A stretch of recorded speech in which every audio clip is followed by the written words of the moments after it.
Hace 27 años, las autodefensas perpetraron la masacre del Aro en Antioquia. Viajamos hasta allí para reconstruir la historia de un pueblo que, a pesar del desamparo, resiste. El gobierno acaba de entregarles tierras a los campesinos desplazados hace casi 3 décadas. Informe especial. Detrás de estas nubes que custodian celosamente la cordillera occidental, al filo de esta cumbre impenetrable y remota, está el corregimiento del Aro, en Ituango, Antioquia. Un caserío que se volvió noticia nacional en octubre de 1997 tras la sangrienta incursión de un grupo paramilitar que arrasó el pueblo, torturó y asesinó a mansalva a 15 campesinos, un niño de 14 años incluido, y violó a varias mujeres en 5 días ininterrumpidos de violencia y espanto. Llevaron la gente a la plaza, los tiraron boca abajo ahí junto a la caseta, ahí donde están esas cañas, vea. Y ahí asesinaron, los que iban a asesinar uno a uno. Y el jueves nos dijeron, todos se van. Y el que no se vaya, que le vamos a meter candela con todo y casa.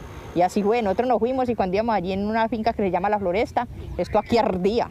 Quedaba un humo negro que le metieron candela a todo eso. Marta Marlene Barrera tiene 49 años y vio pasar frente a sus ojos entonces la guadaña criminal de ese ejército de matones de la Casa Castaño que se alió con miembros de la fuerza pública para perpetrar la masacre. 600 campesinos huyeron despavoridos y muchos jamás regresaron a estas montañas agrestes y escarpadas. La mayoría de los cadáveres, apilados a un costado de la iglesia, fueron enterrados aquí, en el cementerio del pueblo, una vez las autodefensas les dieron permiso a quienes quedaron vivos. Yo lo he dicho muchas veces, si cuando uno cuenta la historia, el funcionario que llega se estremece, ¿cómo será nosotros que lo vivimos? Hubo de todo. Hubo asesinato, hubo terror, hubo violación a las mujeres y sobre todo toda la violación a los derechos humanos. Han pasado casi 27 años de aquella infamia y el Aro sigue tratando de sacudirse de sus fantasmas.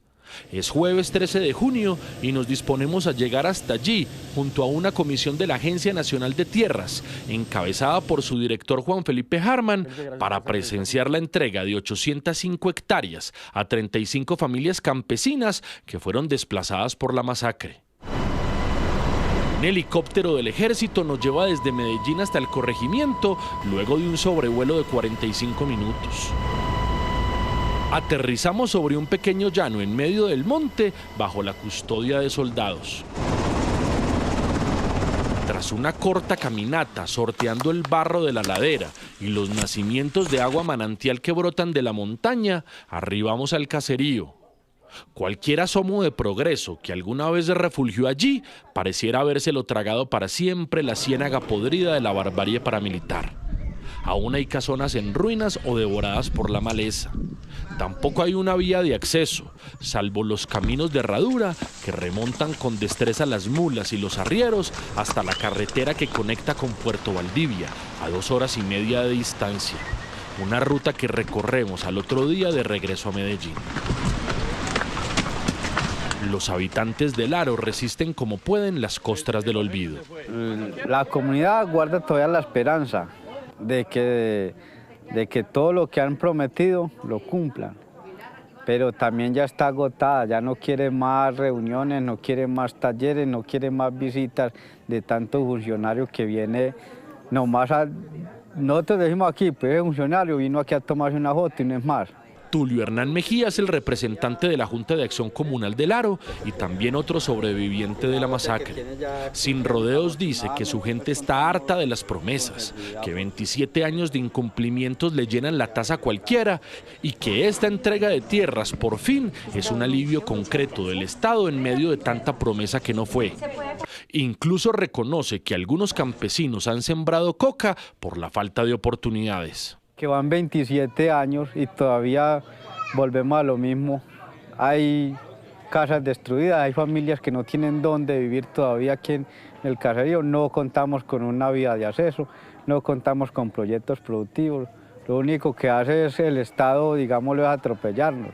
Porque si bien sabemos, aquí vivíamos de los cultivos de uso ilícito.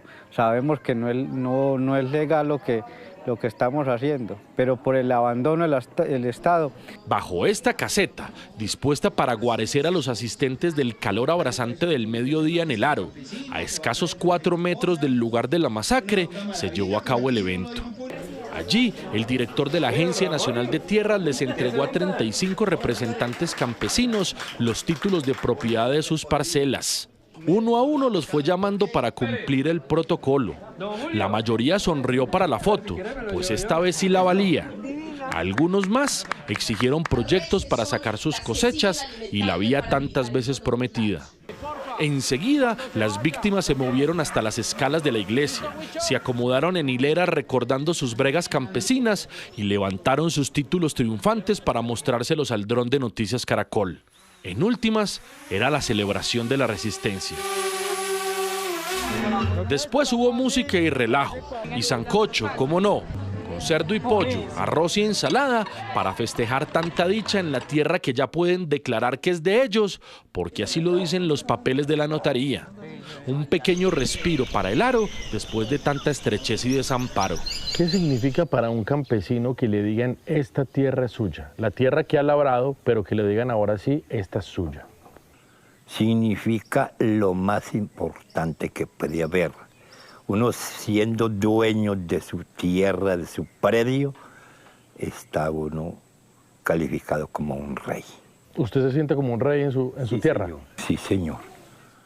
Por eso yo no me he ido de aquí, de estas tierras, porque estas tierras las compré yo con todo el sacrificio y todo el trabajo de mi niñez hasta a la edad que tengo. Ramón Gerardo Posada Echavarría tiene 75 años y habla con la serenidad de un hombre sabio. Desde su casa rememora el estruendo de las ráfagas de fusil de aquel octubre maldito y el pavor que les inoculó a todos para siempre esa orgía de muerte. Nos tocó huir como los ratoncitos huyéndole al fiero felino que es el gato.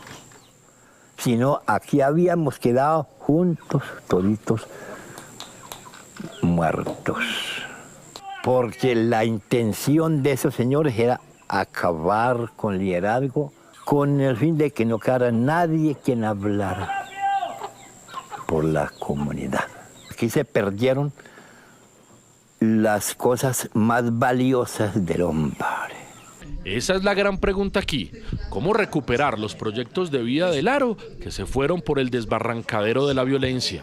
Único en el país. John Jairo González, representante a la Cámara por las Curules de Paz, también invitado al evento, recuerda nítidamente el sonido seco de las ráfagas de fusiles de las autodefensas retumbando al otro lado de la montaña. Él vivía entonces en una vereda en Briceño, muy cerca del Aro. Se escuchaba absolutamente los 3 días que estuvieron acá los paramilitares ajusticiando a las familias, ajusticiando a las víctimas. Parecía un enfrentamiento, pero era un enfrentamiento con nadie. Eran solamente los paramilitares contra la población civil. Juan Felipe Harman, director de la Agencia Nacional de Tierras, sostiene que titularles los predios a los campesinos despojados es apenas un primer paso para repararlos, pero que en todo caso resulta emocionante por fin incidir en una política que pretende dignificar la memoria de tantos colonos que sufrieron todas las brutalidades posibles de la guerra. La dinámica interna del conflicto armado tiene como eje central el control del territorio y el control de la tierra. Lo veníamos, por ejemplo, escuchando con las últimas declaraciones de Salvatore Mancuso. O sea, la disposición de controlar la tierra y el territorio fue para consolidar una hegemonía social, política y militar en el marco del conflicto armado. ¿Eso qué significó? Un despojo, una contrarreforma agraria, despojaron a muchísima gente de su tierra. Harman recuerda que la impunidad ha sido la constante en el expediente del Aro. La Corte Interamericana de Derechos Humanos condenó a Colombia en 2006 tras constatar que era una masacre anunciada y que las autoridades no hicieron nada para evitarla. El abogado Jesús María Valle, quien era de Ituango, se cansó de denunciar lo que ocurriría y en 1998 también fue asesinado por el paramilitarismo. Álvaro Uribe Vélez era el gobernador de Antioquia cuando ocurrió la matanza y su secretario de gobierno era Pedro Juan Moreno. Salvatore Mancuso ha dicho hasta la saciedad que Moreno hizo parte del proyecto paramilitar. Pedro Juan Moreno falleció en 2006 en un accidente de helicóptero. Entre tanto, en agosto de 2020, a través de este documento de 72 páginas, el magistrado César Reyes de la Sala de Instrucción de la Corte Suprema de Justicia ordenó investigar la arremetida paramilitar en Antioquia y las masacres que se sucedieron durante el gobierno regional de Uribe Vélez. No obstante, el expediente, que está en etapa preliminar, fue remitido a la Fiscalía cuando Uribe renunció al Senado ese año y hasta hoy no se conocen avances. El expresidente ha dicho siempre que es un hombre inocente. De vuelta al Aro, el director Harman destaca que la titulación de tierras a campesinos es el eje del acuerdo de paz y que su agencia tiene 5 billones de pesos para ejecutar este año con el fin de saldar las deudas históricas con el campesinado colombiano, aunque también reconoce que están muy rezagados. Bueno, definitivamente estamos muy colgados, que esa es la queja que ha venido anunciando el presidente. De alguna manera, con el marco jurídico que existe, los procesos van muy lentos. Definitivamente, la meta del acuerdo de paz son 7 millones de hectáreas tituladas. Estamos hablando de que la ANT en el gobierno Petro son alrededor de 1.300.000 hectáreas tituladas. Nosotros este año tenemos una meta y una expectativa de titular alrededor de 800.000 hectáreas. 5 del mes de octubre, 1997. José María Barrera tiene 52 años, también recibió el título de la propiedad de su parcela y es una especie de custodio de la memoria del Aro. Como se dice, primero faltará el sol, la luz del día y la luna y el sol, que nosotros aquí hasta que no sea que mi hijo nos llame. Entonces ya, sí, pasaron 27 años y en esos primeros 5 o 6 años no nos fuimos. Mi hijo, ya tenemos otra vez aquí el poder de nosotros. Ahora nos entregan el título de tierra. Venga para acá. Con guitarra en mano nos canta la canción que compuso hace años para recordar a todas las víctimas de la masacre.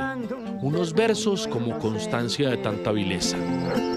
Qué triste tragedia la del Aro, qué nostalgia y me da recordarlo, porque todo aquí quedó en cenizas, porque todo fue incinerado. A uno lo desplazaron para el pueblo, mientras que a otro los torturaron.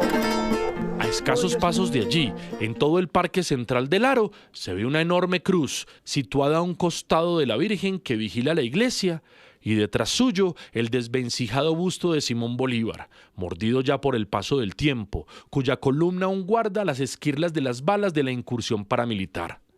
Como para que no se nos olvide nunca lo que pasó por aquí. Juan David Laverde, Noticias Caracol.